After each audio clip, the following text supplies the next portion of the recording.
Peace. I hate making videos like this, and you know, I've done one for DJ Ox the day I found out.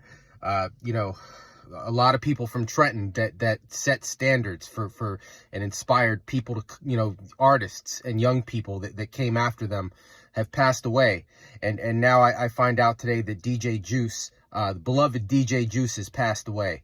And I can't, you know, any work I've done with him or shows or anything wasn't important to him, important to me, because I'm a fan and I'm younger, and everybody in my generation that's in their 40s now that grew up on his blends and his mixtapes in the early 90s, you know, and beyond and later, you know, we all adored and had massive respect and admiration for DJ Juice, who at the time did it like no other, right? Everybody, all the aspiring turntablists and DJs, anybody that you can mention from our area and beyond, right? Far beyond, was a huge follower of DJ Juice and his mixtapes and his blends. His intros were like better than other people's whole mixtape, right? You know, and in the schools, you know, I don't care if it was Ewing or Lawrenceville or Trenton or Hamilton, you know, those tapes made their rounds. You know, they're available over at Ace Records with Scoop. They were available in Ramses carried them on Hermitage and Planet Flavor, you know, in the later 90s.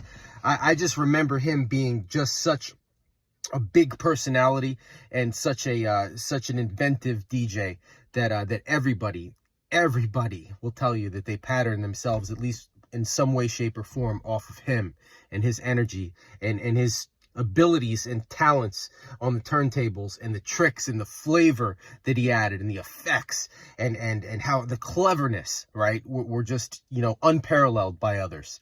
And, you know, I remember being in 8th grade, you know, it's like 1991 in 9th grade. And, you know, when a new DJ Juice mixtape, you know, hit the streets, it was just, everybody was on it, right? It was like having a real tape from, you know, that was made on Profile Records or something. You might as well, it was just like having an industry tape to have a DJ Juice tape.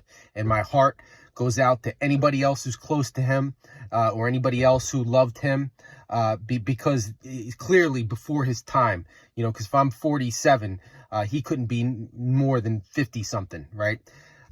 One story I have is, and I got to know Juice later, you know, in the late 90s, you know, when I was out there running the circuits, and I'm in my 20s then, you know, at that time. And, you know, Juice and I had done shows together while I'm on the same ticket, or he's DJing, or he's got an artist that's working too, or Tony D, and I'm working with Tony D, and Juice is a part of a showcase or a set. And I remember one time I was so honored. He called my house and he started to leave a message on my answering machine back when we used to have those cassette tapes. And I was still living with my folks at the time. I was like maybe 20. So 1997, 1998. He's like, you know, stay with me. He always used to say, stay with me. And he leave a message on me. He wanted me to come over to some storefront in Trenton, a couple miles down the road from Ewing. And he wanted me to show up like right then, because he had some young guy who's maybe 16 or 17, a young kid who was, you know, real cocky MC. And he knew what I looked like at the time. I'm out there cutting hair at the mall. I kind of like, you know, got like slicked back hair and you know, I'm not really looking the part of an MC that's going to like murder a cypher or anything like that. He knew that. And he wanted me to show up looking how I did. And just like run through this young kid with freestyles, which I did. I showed up there. It was late at night.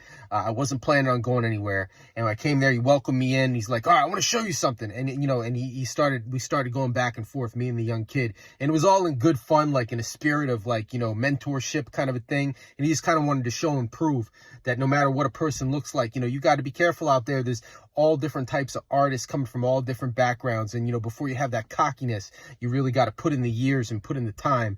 And I just felt so honored. DJ Juice called me, you know, he called me and he wanted me to show up. Right.